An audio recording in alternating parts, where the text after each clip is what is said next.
Welcome, everybody, to the Freddie and Alyssa show. If you're new to the channel, be sure to subscribe, like, comment, all that fun YouTube stuff. If you're watching on Facebook and you want to like the page, that would be awesome. If you're listening on a platform like iTunes, hello out there. If you want to leave us a 5-star review because you think we deserve it, that would be incredible.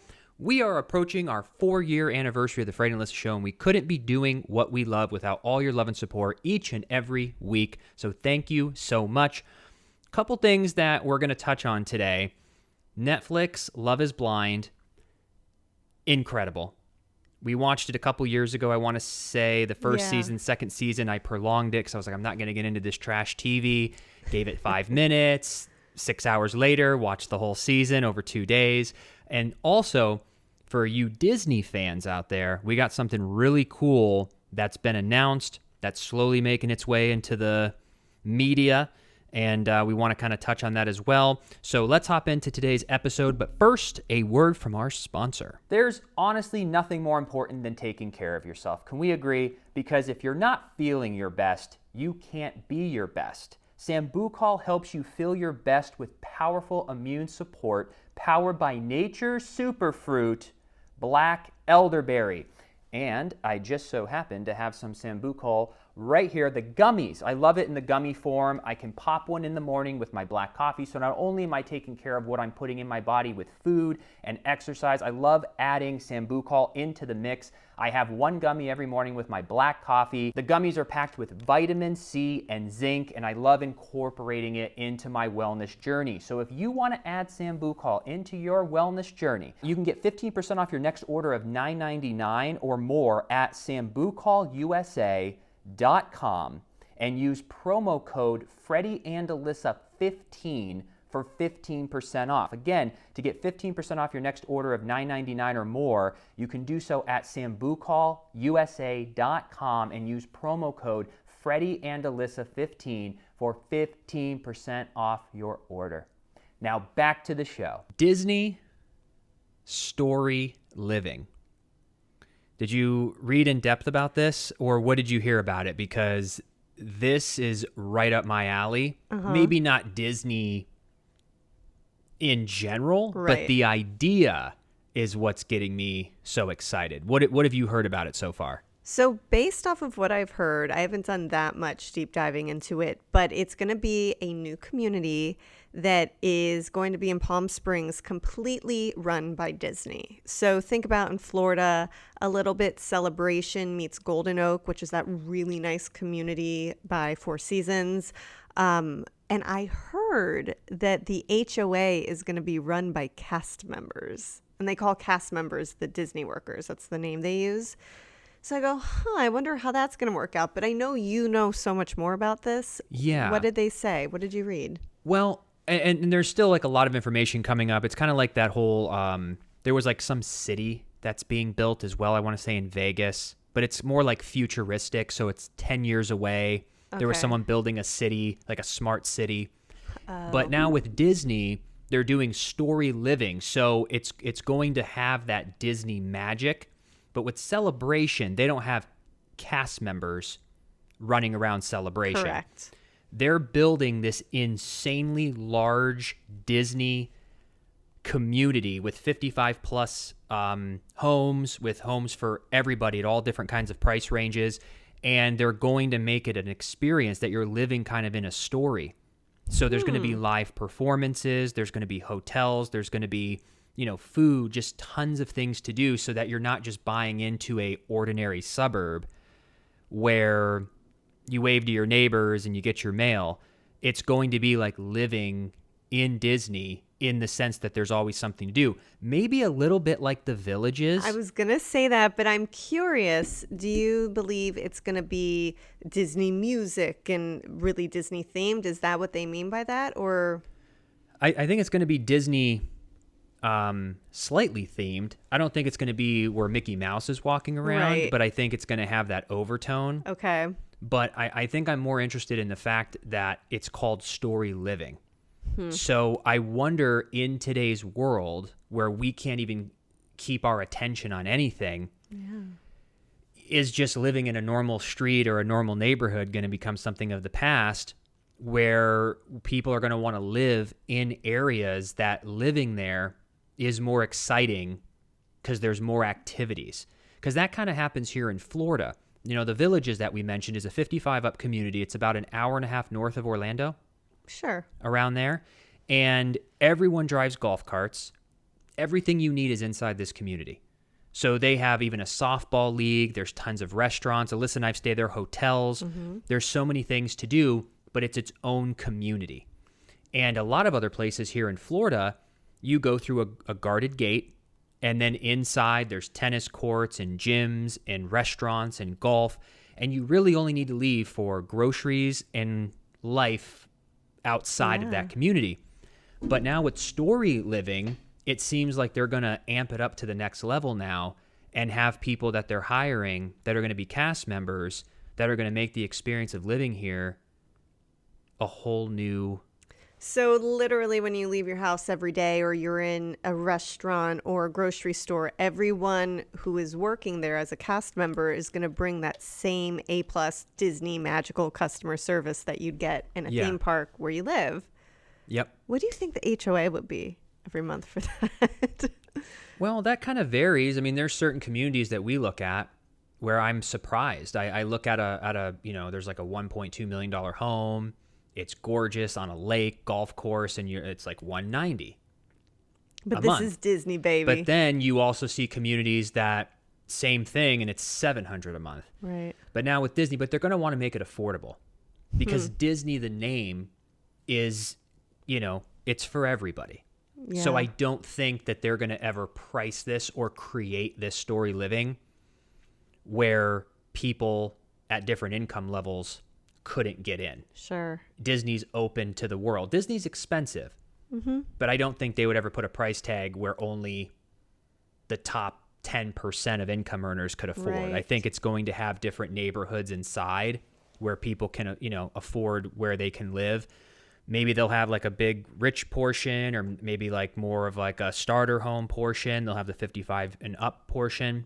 So maybe it'll be a bunch of different neighborhoods collectively within. Through the gates, yeah. Kind of like Reunion Resort, how they have kind of more charming neighborhoods that are on the smaller end to get started. And then you go to the very back and there are the mega mansions. Mega mansions the more west you go, it all differs. Maybe it'll be like that. But do you believe that because they have bars and lounges in the master plan. Is that correct for StoryLiving? Oh, yeah. Tons of stuff. Yeah. So do you think they're going to really be strict on that in the sense of making sure they close at a certain time so that people who live there aren't going to be bothered and up late? What do you think that's going to look like? Yeah, it's going to be completely orchestrated. Okay. Just perfectly.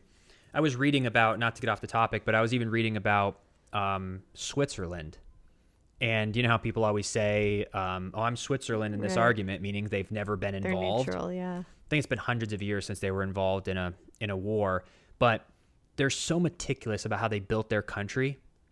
And I just admire that of just how they, even when it comes to like nuclear bombs, like they have, I think every home built after a certain time has a nuclear bomb shelter that you can go down to if it ever happens. Wow. And there's like these huge shelters where people can go. So if there was ever like a nuclear war, everyone in Switzerland would survive, and then all the world leaders would survive because they've done that much work. And they also put explosives on their bridges that come into the cities so that if they were ever being invaded, they could just blow the bridge and no one would be able to come in by those roads. And they've got hidden tanks that look like houses where it looks like a house, but it's a machine gun or a tank. Like they have all this orchestrated to protect that country because it's in the middle of the European Union.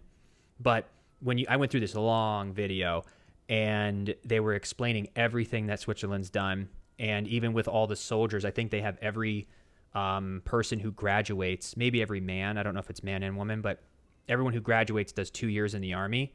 But then they're trained with weapons, and then every single person has a weapon at their home. So everybody's like armed, everyone's trained, and they're just protected, but no one messes with them because they have it all figured out. But it's so orchestrated.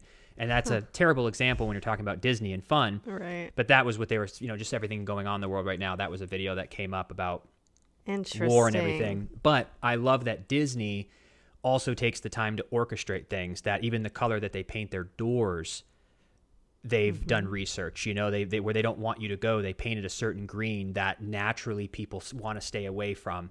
And so the StoryLiving, I think, is going to be exciting, being able to get people together around the same goal. Yeah. A lot of people who enjoy Disney, I think, are going to move and do that. And they're starting it in Palm Springs, California.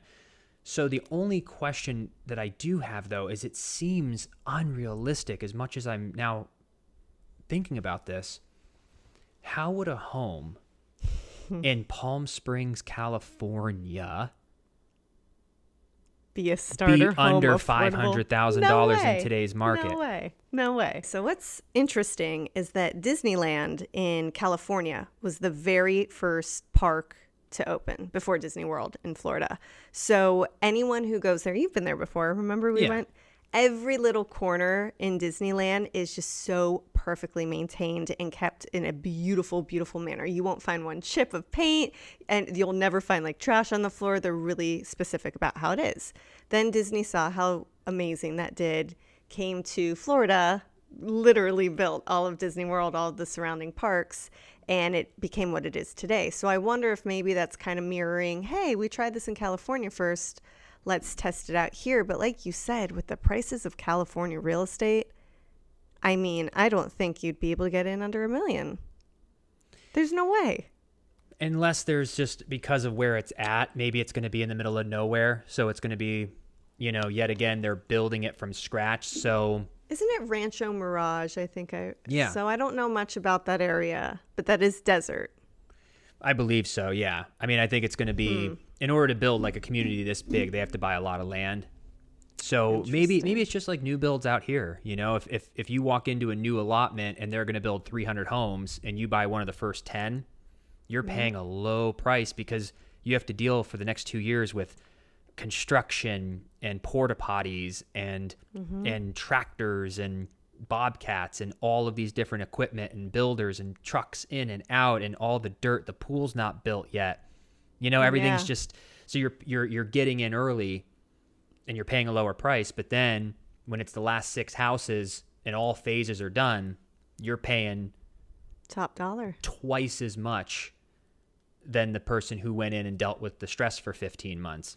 Well, we even have a client in the Winter Garden area in Orlando, and the way this community works, there are, I believe, 4 phases that they're doing. So phase 1 through 3 were almost complete. They were in phase 3, and so they went under contract, I think it was, let's say, like early January. And now the same model that they got, today it's selling for, man, what would the difference of that be? Like, what is it, like 65,000 more? And they're not even done. They have an entire phase 4 to do.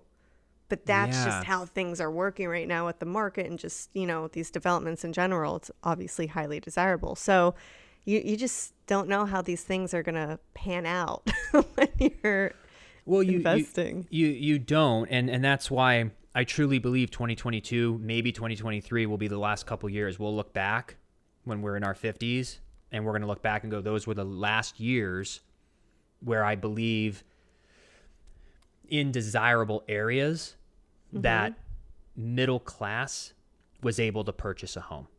Because I even heard too, some, like a lot of businesses, a lot of companies in, you know, in Wall Street, all these like hedge funds and all these huge investment firms are buying up single family homes right now because your return, like if we had $10 million sitting around, with what we know is happening in Florida, I would put all 10 million into single family homes because they're renting for way more and they're all going to go up 20, 30% in value. Yep. So if we know that and we're not investors, what is the people who study this market? They know what's happening. But the sad part is that if houses in desirable areas are moving up and up and up and up, then they're just turning it into a renter economy where the idea of ever owning a car or a piece of land might be something of the past. Wouldn't that be crazy? You know, unless you are making a significant amount of money to be able to get into a $500,000 house, because I don't believe by the end of this year, there will be a home in Central Florida for under $500,000. Yeah, I agree. In the Central Florida. Now, if you keep going out and out, maybe you can catch 3s or 4s, but I'm saying in like the heart of it. Well, because what we saw happen right when we first moved here is that all of the other areas, say, Windermere, Dr. Phillips, all those areas started getting very populated. So people were pushed out to Winter Garden. They started building that up. Now Winter Garden is really popping, really desirable. So now they've pushed to Claremont and Davenport, and they're really building those areas up. And now, because those areas are getting more populated, they're pushing down to Haines City. They're going to be building so much. And by Posner Park, what's the other city I'm thinking of? Winter Haven? Yes, Winter Haven as well. So I'm just saying they're going to keep pushing down. And in December, who knows, if you go a little more south, there will be new communities they're building. Or north, yeah. Or north. They're building. Oh, there's so much north as well. But it's because the land, it's like that's the whole thing with the StoryLiving that's interesting, is that when you drive through Arizona, New Mexico, Texas, when you're driving home from Vegas to LA, the United States is so big. There is so much land, but it's the middle of nowhere. So yeah, you could build a new community, but who the hell would live there? But when you have StoryLiving and people doing that, people might say, well, hey, as long as there's a grocery store and a couple things to do, I'm working from home. Yeah. Everyone's working from home, but they're like, I can just go into this oasis, have bars, restaurants, all the sports, all the kids stuff, daycare, everything I need is between these gates. Yep. Could be in the middle of nowhere, but I don't ever have to leave because I work from home. But before StoryLiving, before these themed living experiences, just doing track homes off of a weird road in the desert, no one would ever live there because you have to drive. But if someone's bringing everything into that community, that could be a different kind of future that people are setting up, because once Tampa, Nashville, Austin, Portland, San Fran, LA, New York, the list goes on. The Carolinas are becoming huge. Atlanta, Right. Miami, forget about it. Orlando, forget about it. It's all being built.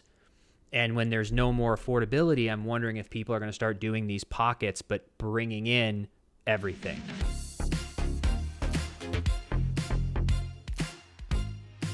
Have you downloaded the Truebill app yet? Download it today. It's awesome. Let's hop into it. How many free trial subscriptions end up costing you hundreds, if not thousands of dollars long after forgetting to cancel? Fight back against scammy subscriptions with Truebill. Even Benji's getting excited.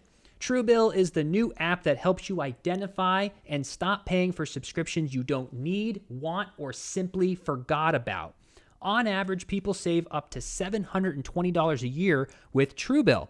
Because companies make subscriptions hard to cancel, Truebill makes it incredibly simple. Just link your accounts and Truebill will cancel your unwanted subscriptions in one tap. And your Truebill concierge is there when you need them to cancel unwanted subscriptions so you don't have to. We have now been using Truebill for a few months. It's amazing. You can download the app. You can cancel all these subscriptions, get your overhead low so you can have more money to do fun things with. But you can save money, enjoy, invest, do things. So Truebill makes it easy for you to cancel those unwanted subscriptions. Truebill has over 2 million users and have helped them save over $100 million. Like Matthew B., who says, in a matter of seconds, I saved $660 for the year on my DirecTV bill. I saved $120 for the year on my SiriusXM bill and saved $840 a year on my car insurance. Don't fall for subscription scams. Start canceling today at Truebill.com/Freddie and Alyssa. Go right now. Truebill.com/Freddie and Alyssa. It could save you thousands a year. Truebill.com/Freddie and Alyssa. Now back to the show. So speaking of these themed communities, it brings me back to a time, this was a long time ago, but we had this idea about a town that was built to mimic a certain era. So say there was a town and it was a Yeah. 90s town. And when you go into the gates, if you will, of this town, you can't bring in your cell phone. It's literally straight 90s Yeah. music, the way people dress, et cetera, et cetera. Do you think there's a reason a town like that hasn't existed as a tourist attraction yet? Or do you think these type of themes are going to become more popular and someone will come up with that? Well, our track record, not to pat myself on the back, but there's been a dozen cases where we've said, this is like a really good idea. And a year later, 3 years later, 5 years later, We say it happens. it happens. Yeah. And I don't think I wouldn't want to live in the 90s. No. That's unrealistic. But I'm saying like a town or a vacation that's just called the 90s, and people book, a 4-day trip there, and you have to turn in your cell phones, and everything there is the 90s, or everything there is the 20s. You rent cars, or if you even go back further, and horseback and carriage, or like whatever it may be. But just to be able to put social media down and just go live in the 40s. Yep. And you buy clothes there, and people just get to experience the different decades of what was kind of happening, So fun. and go dancing and Have and cover get your bands hair that done, are- how yeah. it would be, and just give somebody a decade's experience, which is one of the best parties you could ever have. If you're going to throw a party, do a themed decades party, a 70s and 80s party. Yeah. But imagine a whole town, and it's those themes. But it's the same thing happening with movie theaters. People, you can't just go sit in chairs anymore. Now they have chairs that recline. You have servers coming up to you. People are going to, every new theater now has a restaurant where people go and eat and drink before going to their movie. Yep.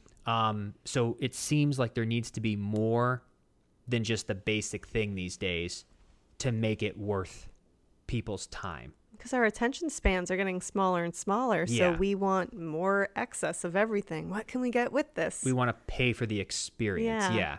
I wonder too, I haven't been to a movie theater in a really long time, but you know how maybe when you're at home, you're watching a movie and you pull up your phone for a second because maybe you just want to see what's going on. Do you think in movie theaters today, people are pulling their phones out, or no, because you get in major trouble if you do? I remember they They're used probably to yell. doing it. I guarantee you there's those blue lights popping up think everywhere. so? Yeah. Unless you get a good crowd of polite people. Okay. When do you think was the last time we went to a theater? I don't know. It's I been so long. Yeah, I don't even know the movie it was. I think you and I were in LA. We used to always go to City Walk. And we would go to the sock shop, and I'd always get these socks. And right Yeah. across from the sock shop, there was the candy factory, Sugar Factory, I think it was called. And I always get those chocolate-covered gummy bears and bring them into the movie. Yeah. And I don't know if this is our last movie, but it was Adam Scott it was like a horror Christmas movie, a horror Christmas film. Really? Krankous? Oh, yeah. Was We that went and the- saw that? Yeah, in theaters. I'll never forget that. I really liked the movie. Wow. But that was kind of the last one I remember seeing. Yeah, I'd love to go see a movie in theater. We haven't went yet. Cases are down, I so I feel know. better. Do you think Spider-Man's still out? That's one you see I'm in sure. a theater. People are raving about Batman too. Oh, that's out with Rob Pattinson. Yep. Man, he did it right. He took all that time off from Twilight, and now he came back as Batman. Well, it's his most mainstream. Oh, He he's has done a worked, lot of great films, but low key. Got you. But yeah, because Twilight was 2007. I think so. So yeah, he took almost 15 years before coming back. To mainstream. Yep. Who else is in Batman? Who are do you know? Zoe Kravitz. Oh, that's And right. Colin Farrell plays the Penguin. They give him prosthetics Wow.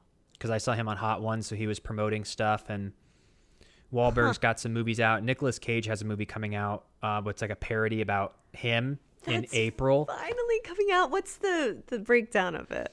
I don't know. I think he's broke, and he's playing himself, but he's broke, and he has to take this $1 million appearance fee in Mexico or something from this huge fan but then it turns into like an action movie, but he's playing himself, that he's a broke actor. Because remember, he didn't pay his taxes or something happened. Oh, yeah. But they're making it like into a comedy, and that's going to be really fun to watch. And I think Uncharted will be great. There's a lot of really great films I feel that are in theaters right now. And those are all out now? not the Nicolas Cage one. That I but gotta Uncharted is out. Really? Batman, Spider-Man. A lot of good action stuff. Wow. That's why you go to the theater, though. You have to. Like, I don't really, I though you want to go and have that kind of experience. But when you're home, you want to do things like Love is Blind. I'm so happy I finally watched that. If you have not seen season 1 or season 2 on Netflix, check them out. It's an experiment where they get a bunch of single men and women together.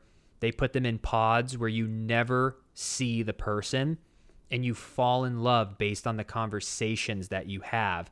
And if you hit it off so well, you propose to the person sight unseen, get engaged, then you get to see the person. Then there's 4 weeks in the real world before your wedding to see if you want to go through with the marriage. So you have to meet their family, go on a honeymoon, live together. And it is wild to see that experiment. So this is the second season of the experiment, and Nick and Vanessa Lachey, they host it. So they watch it and they're able to kind of go through it as we do. Do you feel that after watching this, that love really is blind? Do you really think that to take attraction off of the table, do you believe two people can really fall in love sight unseen? It appears so, but I think that when it does work out for some couples, they get kind of lucky that even though they fell in love, that they're physically attracted to each other as well. Mm-hmm. Does knowing each other and falling in love emotionally help the physical attraction? Yes. But I don't think I've seen anyone yet in 2 seasons who fell in love emotionally, but when they saw each other, one just goes, it's not what I was expecting, and I just don't feel physically connected. I've never once seen that turn into an actual marriage. So the ones that do, you go, oh, wow, love is blind. I think they liked each other physically. Right. They just so happened It worked to like out. each other physically. As soon as someone's not attracted physically, it doesn't seem to work, because I think that's a huge component. So you're giving up one or the other. You go on something like Tinder, you're picking physical, and when the physical simmers down, you're left with the emotional. Mm-hmm. And then you have to fight to figure out if the emotional is going to work. Or you can do this experiment, fall in love emotionally, and then hope that the physical works out. Right. But physical and emotional seems to be the total package. And I think emotional, long-term, needs to be the strongest aspect. Absolutely. Because you could be physically attracted to someone for 20 years, but if you aren't friends, if you don't have anything in common, if you have different values, different beliefs, you can be as attractive as you want to be. It'll fall apart. Yep. So the emotion's important, but did you learn anything? I mean, did you find anything surprising, or what's your thoughts on? It's interesting because looking back just at personal experiences in my life, I've had times where maybe there was someone I was talking to that at first I wasn't that attracted to, but the more time I would spend with them, they would become more attractive because I loved their personality. I loved who they were inside. So I really feel in life, it doesn't matter your circumstance. I feel that if two people are put together and you spend enough time together and you get along, that people can grow that into something. Yeah. I just feel that's how humans work. And if you have enough commonalities, that something could definitely blossom. Believe a lot of people, especially in this day and age, like you said, they go on Tinder and it's just looks, and there's so much available to you that you kind of get not the best percentage of everyone. Because if someone's on Tinder and they're like, oh, I swiped and matched with 16 women this evening, they're kind of talking with you, but you're not getting that full 100% of someone because they have other people they're talking to. And then when they do get together, everyone can have a great first date, if they get along and they hit it off. And then it's like, okay, well, where is that spark going to lead? Hopefully you can continue to build emotionally and grow and really understand and know who the person is. Or what you see happen a lot, the fizzle will die out a bit. And then they realize, oh, gosh, we have nothing in common. How is this going to work? So I think it's a fine line. But at the end of the day, I 100% believe having that emotional connection is going to be the most important thing in the long run. Yeah, it has to be. And like you said about being like, even when you and I met each other, I feel the first time we saw each other, we were probably like, oh, wow, like you're attractive, but it wasn't like the tongue rolls out and eyes come out and we're like we're love at first sight. Hold your breath, Freddie. What wasn't it like? Or what was it like? It what? Well, no, I just remember it for me. I remember feeling I was dating your friend, please. This day on Facebook is when I first started feeling something. Oh, with us? Yeah. Cute. And then you start looking at the person differently and you start really it's funny. Your date was on Facebook. So for anyone that's maybe newish here, Freddie and I met in 2010 and we were both kind of dating other people. We became really close friends for a solid year and a half. I mean, we were besties. We would hang out with a group of friends that we went out multiple nights a week, always doing something together. And Freddie and I, as time went by, we really started getting close. And we were still just best friends. We very much were, but we both knew there was something there. And there was one night at my place that you came over and it was, I think, really late. And we just stayed out on the balcony all night long, chatting. I remember the boots you were wearing. And I remember looking at you going like, wow, this guy is really attractive. And we had hung out so many times before, but it just was a moment that for me, I just remember. And you left and I was like, dang, he's like really cool.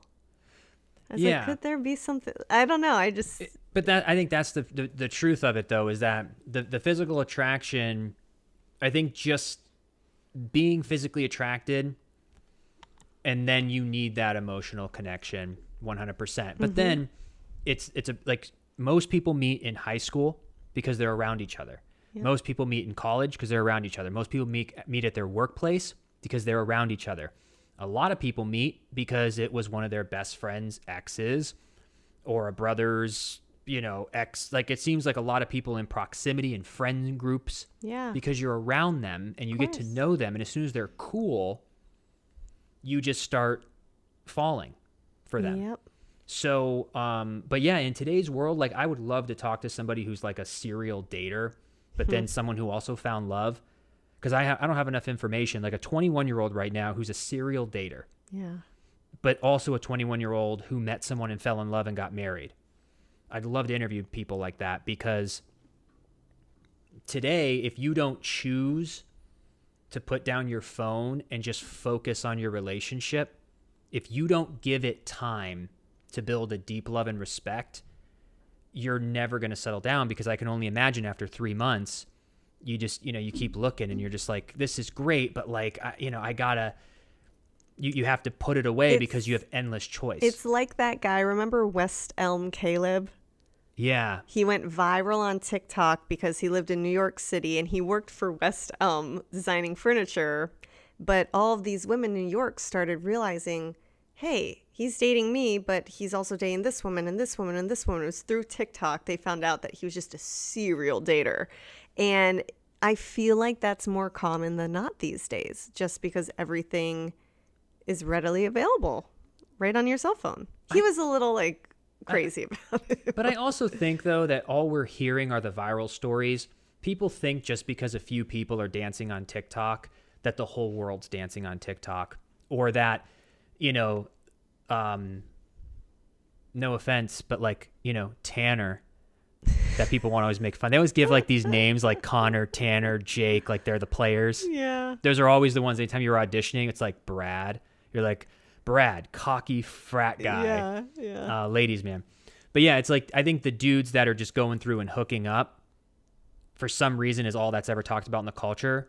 But I bet you it's a Love small bombing, subset. that's what they call it. Huh? They call it love bombing. That's what they said West Elm Caleb did. He was a love bomber, just going from one to the next. I just don't think a lot of people do that.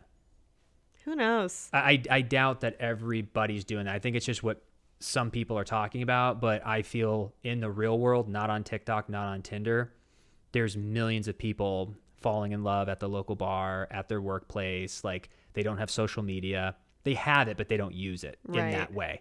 You know, they're like, I just think for some reason you turn on the Kardashians, you turn on reality TV, and it's all these people on Raya, on Tinder, on all these things. And I think we're, as people, fascinated with that. But I think for the average person, you're just going through life at work and you meet someone, you become friends, you fall in love. You would think so, but I guess we wouldn't know because we're not really in that culture or lifestyle right now. Or ever. Well, I'm just saying, like, the people that we know and meet, like, you hear their stories. Yeah. And, you know, they're dating people who they used to date 10 years ago. Then they broke up. Then they each went on with their own life. Now they're both divorced and back. Yep. Like, they didn't meet on, you know. Right. Everyone's got their own story. It's like you're on Match.com or you meet your coworker. Yeah. You remember that one time you came on a date I went on in LA, and it was off of a website called Plenty of Fish. So it was kind of like Match.com or whatever, but it was Plenty of Fish. And you went with a couple of our friends just because we wanted to be extra careful. I mean, this is a long time ago. Yeah. And, you know, date went well, and then he was going to come hang out after. But I remember once we got into the apartment, I just wasn't like feeling that great. I felt a little funny, and I go, I'm just going to go to sleep. This guy ended up going crazy, pulling a complete 180. And I woke up to all these texts, and he was just like, F you. Why would you make me wait outside? Like, he just like went crazy when I told him, look, you're not coming up. I'm going to sleep. I don't feel great. Years later, I'm in this group called Girls Night Out on Facebook, which is a community of about like 30,000 women in LA. And I see this guy's picture pop up, and I go, I know that guy. Why is he up here? And all of these women were saying, this guy is really popular for dating women and drugging them and all of these different things. And I go, oh, I wonder if that happened. But it was just so crazy because I just felt so funny. And he got so upset that he couldn't come hang out that I go, that's so weird. But just goes to show, no matter what you're doing, you got to always be safe. Like, I'm so grateful. Bring friends, You got to bring your friends just in case. You just never know. But just things are happening all around. But they can happen with people you know well and people you don't know. It's a crazy world out there. Yeah, just be safe. Be safe, everyone, and have fun with it. But thank you all for listening, as always, and we'll see you here next week. Yes, so take care, have a good week, and we'll see you next Wednesday.